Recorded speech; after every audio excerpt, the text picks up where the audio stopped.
అక్కడ ఉండే ప్రజల లోయలో ఉన్న యొక్క ప్రజలకు సరైన రిప్రజెంటేషన్ ఇచ్చినట్టు ఉండదు. నేషనల్ కాన్ఫరెన్స్ ఒకవేళ కాంగ్రెస్ పార్టీతో చేసినా జమ్మూ ప్రజలకు విలువ ఇచ్చినట్టు ఉండదు. అది బార్డర్ స్టేటు, సెన్సిటివ్ స్టేటు. ఎన్ని రోజుల నుంచి మనం కొట్లాడుతున్నాం, ఎంతమంది సైనికులు చనిపోయిన్లు, ఎటువంటి పరిస్థితి ఉండే అక్కడ 370 ఆర్టికల్ తీయడం వల్ల ఇవాళ ఎలాంటి పరిస్థితి. ఇంత పోలింగ్ కాంగ్రెస్ పార్టీ యొక్క హయాంలో అనేక సంవత్సరాలు అయిపోయింది ఇంత పోలింగ్ జరగక.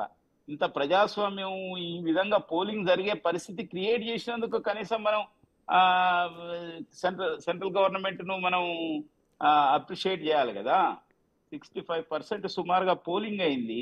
పోలింగ్ అయ్యే పరిస్థితి అవకాశం కల్పించి ఇవాళ ఒక ప్రజాస్వామ్యంలో ఎలక్షన్స్ జరిగినాయి. అక్కడ అక్కడ సెన్సిటివ్ భవిష్యత్తు ఎట్లా చూసుకోవాలి, పక్కన ఉన్న యొక్క పాకిస్తాన్ తోని బార్డర్ స్టేటు, దాన్ని ఎట్లా చూసుకోవాలనేది ఆలోచించాలి. డెఫినెట్లీ నేను ఒక విషయం చెప్పగలుగుతాను మీ ద్వారా శ్రీనివాస్ గారు, ప్రజలందరికీ కూడా. తప్పక హర్యానాలో భారతీయ జనతా పార్టీ మూడోసారి గెలవడం అనేది బీజేపీ విధానాలకు, నరేంద్ర మోడీ ప్రభుత్వ విధానాలకు అది సానుకూలమైన తీర్పు. అయితే గతంలో మేము ఒకసారి ఫుల్ మెజార్టీ వచ్చింది, రెండోసారికి మాకు మెజార్టీ రాలేదు, 40 వచ్చినాయి. వేరే వాళ్ళతో కలిసి మేము పొత్తులో గవర్నమెంట్ ఉండే, అది ఎంతో ఇబ్బందిగా ఉండే.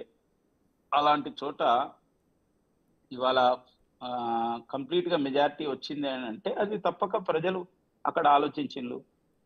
అదే విధంగా జమ్మూ కాశ్మీర్ లో ఇవాళ 29 సీట్లు సాధించడం అంటే, జమ్మూ కాశ్మీర్ అటువంటి బార్డర్ స్టేట్ లో అక్కడ అనేక రకాల రిలీజియస్ గా డివైడ్ అయిపోయి ఉన్నారు. పాకిస్తాన్తో చర్చలు జరుపుతాం అంటారు నేషనల్ కాన్ఫరెన్స్ కానీ, పీడీపీ కానీ, మిగతా వాళ్ళు. తర్వాత రెండవది 370 ఆర్టికల్ ను మళ్ళీ దాన్ని పునరుద్ధరించాలంటారు. ఇటువంటి వాటిని మీరు అందరూ అంగీకరిస్తున్నారా? 370 ఆర్టికల్ ను పునరుద్ధరిస్తే ఏమొస్తుంది అంటున్నా. హైదరాబాద్ లో ఉండే వాళ్ళకు, ఢిల్లీలో ఉండే వాళ్ళకు, మిగతా దేశంలో ఉండే వాళ్ళకి ఏం ఉపయోగం ఉంటుంది అంటున్నా నేను అనేది. అంటే అది ఏ విధంగా మీరు ఎన్ని లక్షల కోట్ల రూపాయలు స్వతంత్రం వచ్చిన కాంచి జమ్మూ కాశ్మీర్ పైన దేశ ప్రజలందరూ మనందరి కష్టార్జితం తీసుకుపోయి జమ్మూ కాశ్మీర్ లో పెడుతున్నాం. ఎందుకు పెడుతున్నాం? ఇది పెట్టిన దానికి ఫలితం ఏమిటి? ఇప్పటికైనా మార్పు రావాలన్నా వద్దా? ఇలాంటి యొక్క దాని కాంటెక్స్ట్ లో జరిగింది ఎలక్షన్. ఇటువంటి టైంలో ప్రజలు ఒక విలక్షణమైన తీర్పునిచ్చింది. ఆడ భవిష్యత్తులో అభివృద్ధి జరిగి నిజంగా మనం బార్డర్ స్టేట్ లో, తర్వాత పాకిస్తాన్ తో కానీ మిగతా వాళ్ళతో కానీ సరైన విధంగా ఉండాలి, ప్రజాస్వామ్యం నిలబడాలంటే ఆడ ఏ పార్టీలు కలిసి ప్రభుత్వం ఏర్పాటు చేస్తే బాగుంటుంది అనేది ఆలోచన చేయాలి. సరే, అది ఏం జరుగుతుందో చూద్దాం. ప్రజా తీర్పు అయితే నేషనల్ కాన్ఫరెన్స్ ను కాంగ్రెస్ పార్టీ అలయన్స్ పెట్టుకుంది కాబట్టి ఇద్దరు కలిపి వచ్చినాయి, దాదాపుగా వచ్చినాయి. అయితే అది ఎంతవరకు స్టేబుల్గా ఉంటుంది, ఎట్లుంటది, ఏమైతుంది, ఏంది అనేది వెయిట్ అండ్ సీ. హర్యానాలో అయితే క్లియర్ మెజార్టీ ఉంది.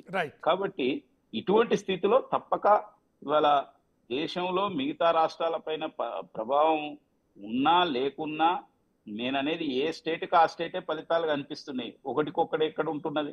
పక్కన ఇప్పుడు కర్ణాటకలో ఓ రకంగా ఉంటే తెలంగాణలో రకంగా ఉంది, ఆంధ్రప్రదేశ్లో ఓ రకంగా ఉన్నది, తమిళనాడులో ఓ రకంగా ఉన్నది. ఇట్లా రకాలుగా ఉన్నాయి. ఎక్కడికక్కడ లోకల్ ఇష్యూస్ చాలా ప్లే చేస్తాయి. ఈ అసెంబ్లీ ఎలక్షన్స్ లో నేషనల్